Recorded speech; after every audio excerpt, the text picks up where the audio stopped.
What is up, everybody? My name is NF Instrumental, and today we have gameplay of the brand new game mode, Fracture. And we're going to be playing on Infection today, and also this is a live commentary. So I have no idea what I'm getting myself into. I've played probably around 6 to 7 games of Fracture so far, and so far it's been a whole lot of fun.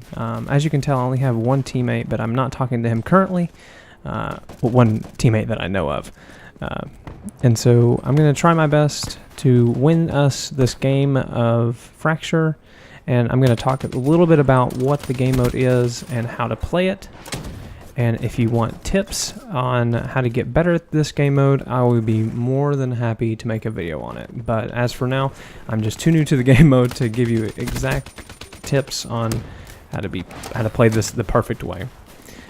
So let's go ahead and get into what I want to talk about today. Fracture was released today, Friday, July 15th, on Xbox One, PC, and PS4, I believe. And currently I'm playing it on Xbox One with some buddies. I was playing it earlier, and basically the premise of this game is if Capture the Flag, Hardpoint, and Kill Confirmed all had a baby, and they decided to name it Shrek and Fracture at the same time. I'm not sure why they would name it Shrek, but Fracture came to be the better name. So typically the mother usually came up with a better name. But anyway, so basically how you play this is each character has these core files. So you'll start with one core file on you by default. And each time that you kill someone that doesn't have additional core files, they'll drop one. Is similar to tags in Kill Confirmed, except the cool thing is you can stack these core files up to 10. So up to 10 pretty much interactions or kills in between people that someone can pick up all these core files and deposit it at once in these deposit zones. Now here comes the sort of spin-a-rooney of this game mode. Now as such of like Hardpoint or CTF or Uplink or something like that, where you have specific points where you need to capture or take control of or maintain, these points are completely random. They have no pattern to them, so you're basically just up to guessing about where these next deposit zones are going to be. So you have to stay on your toes, and you have to be aware of where the enemy is spawning at the time. That way you don't get caught off guard by a flank. I'm not playing the best right now just because this is my first time doing a live commentary, so if you'd like to see more of these live commentaries, let me know. So as you can tell, they're dropping these enemy core files where you get points for collecting them, you get points for depositing them, and you also get points for denying friendly core files. So I'm going to try to get all these kills, and I'm going to pick up all these core files here. And the game is kind of lagging right now, but I should be really close to streaks after depositing these. Okay, yeah, so I do have a lightning strike, and like I said before, you do get a ton of points for even depositing, which is fantastic.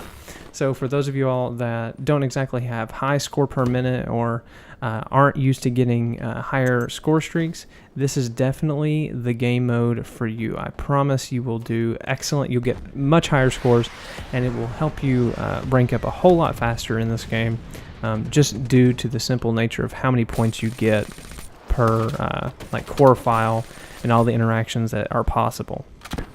Now, how do we tell like among people who have a lot of core files as to people who don't have any? So you may have seen it a second ago, but there was a friendly that was in front of me that had a blue orb behind his head. So I'm pretty sure if you have more than one core file on you at one time, you will actually see these represented as a visual aid for those of you all who are like able to see them in the third person. So if you are a friendly, you'll see blue orbs behind them, and if they're an enemy, you'll see red orbs behind their head, which to me is pretty interesting, and it kind of literally paints a target on the back of your head. So we're going to continue to try to do our best, but for the most part, that is how you play on Fracture.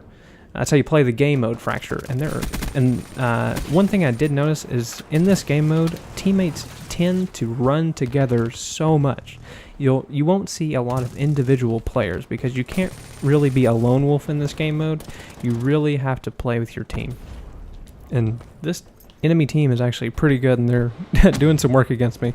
But I'm trying my best. I'm pretty much playing deaf right now. I actually don't have in my headset, so more power to you for those of you all that can do live commentaries deaf. I understand now how difficult this is, and I'm gonna try to not judge anyone that does these regularly, because this is crazy difficult.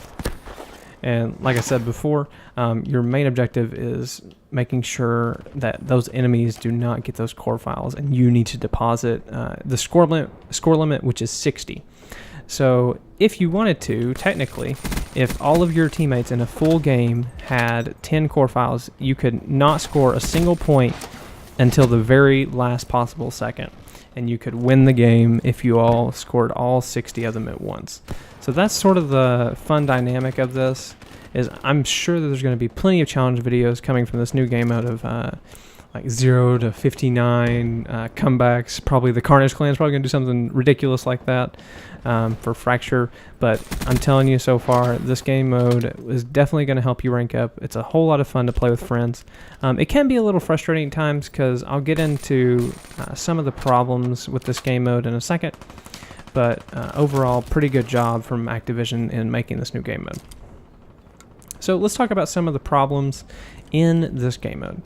Now, just like any other objective-based game mode, you have these points that you have to maintain or take control of or move to. So what does that lend itself to? A lot of camping. So by nature, this game mode, you're going to encounter a lot of camping going on near this deposit zone. And as far as weapons, you're going to see a variety of breckies. You're going to see a variety of 48 dredges, dingoes, and all the sorts. Luckily, this game mode was not blessed with a lot of those shotguns, so that's probably a reason to why we're winning right now.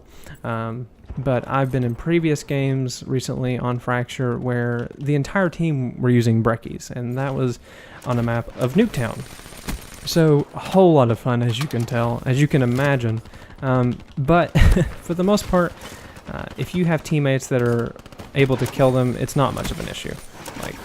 And look at this ridiculous amount of score that I'm able to pick up just from denying all those core files. So if you look in the bottom right hand corner, you actually see a number on my screen. That is actually how many core files I have on my body right now. So I have 2 and out of a possible 10. So I think our team is going to attempt to make a push for all these, and we do have a chance. Oh, don't want to get killed by that. Gonna deposit all of these and hopefully win us the game very soon. And so this is a pretty good map, I'd have to say, for this game mode. I'm gonna try to drop my lightning strike on them. But overall, like I said before, nice job from Activision in making this game mode. I feel like it, for the most part, it's fleshed out. One thing I would say to improve upon is add some more random points, and sometimes some of the deposit points don't really make much sense. I feel like some of them were kind of just placed around precariously without much thought. But guys, I'd like to thank you all so much for watching this live commentary. If you'd like to see more live commentaries, or if you have any suggestions, or if you have constructive criticism, make sure you leave it down in the comment section below. Thank you all so much for watching. My name is NF Instrumental, and I hope you all have a very nice day.